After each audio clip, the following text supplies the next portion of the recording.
Hello everyone, here is a video on this 1950s, I think it's 1950s, Calor, which also says down there, 9-inch desk fan. It's a little one that I got fairly recently. It's had quite good work, this fan. More work than I usually would do. It has regular servicing. It's also had new wire fitted. And I had to glue its neck bracket because it snapped during shipping. Luckily, I did get a refund from the seller for it, because luckily the seller was actually very useful in the communications. So I've been lucky so far. Yeah, this fan. I really like this fan. I think it's one of the coolest. In my opinion, at least out of all the Calors I've got, it's the coolest looking by far. I think these were only really made to be sold in countries like France. I know they were sold in France. I don't know if they were sold in other countries in Europe. But these, I think, were only France made. I think they're only sold in France. But hey, you may notice how it has a US plug in its new cable. This is intentional. This fan is a 110-volt fan. I knew this before buying it, so I wanted to figure that on to basically indicate whoever might, because I don't know what will happen with it in the future. Maybe if someone else acquires it, they will know it's a 110-volt fan and not to plug it into 240, because that's a stupid thing to do. I've got the original cable here. Sorry, my nose is blocked up.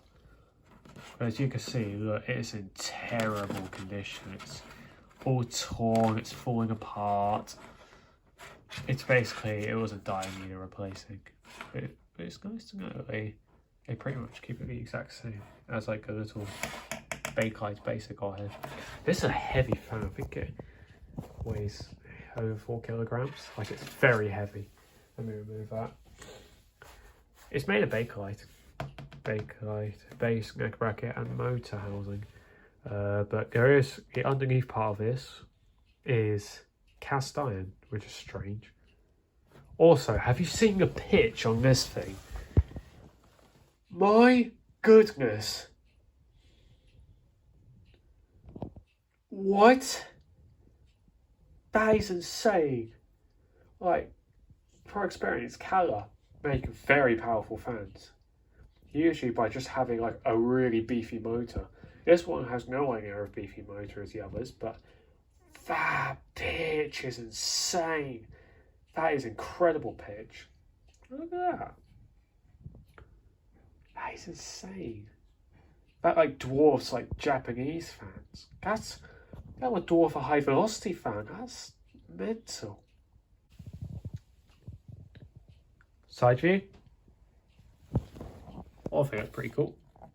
It's got a spring-loaded switch. I think it's very neat. I haven't seen any other manufacturer do this. Back view. Information tag 3-52. Is that a date code? I have no idea what that means. I don't want to assume it's a date code, but I don't know. Cat number 943, 50 watts, 50 hertz, I think, frequency. 0.8 amps, which is a lot.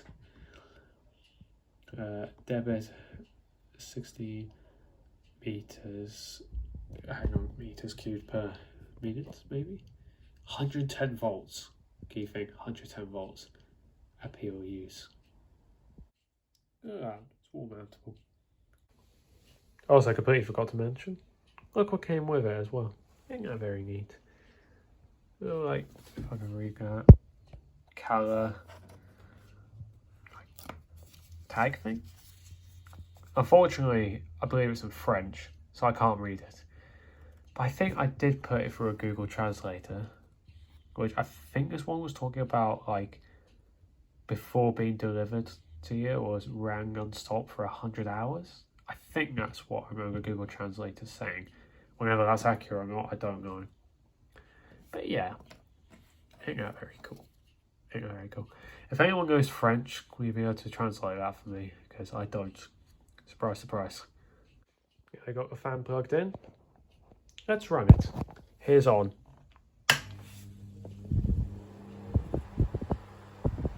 As you can see, it doesn't spin that fast. And here it's very quiet. and it's outputting, as you would expect, a lot of air.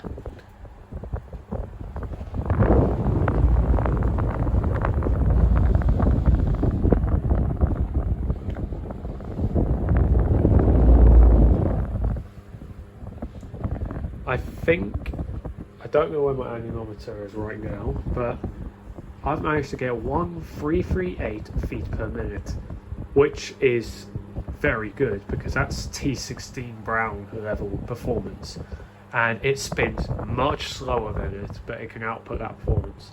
Fun fact, it's actually the weakest Calor I've got in airflow, but yeah, again, it spins much slower. It's not a fast spinning fan. It doesn't need to be if it's moving this much air. That's insane.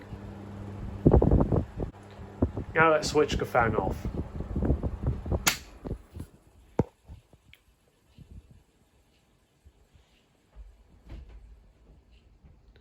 Unfortunately, it does make a strange noise.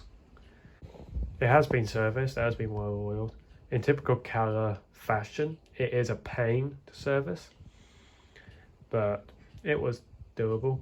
It's held in a weird way because it's got 4 screws, but you don't actually remove the screws. You remove the 4 nuts at the front holding the motor together, take off the front part, then you can undo the nuts in the middle and then take the screws out. Really weird way to do it. But yeah, Calor fans have always been, they're a massive pain to service, but they're generally not too hard to wire up, and they have excellent performance. They're quiet and move an insane amount of air. Anyways, that's it for this video. I hope you enjoyed. Thanks for watching, and see ya!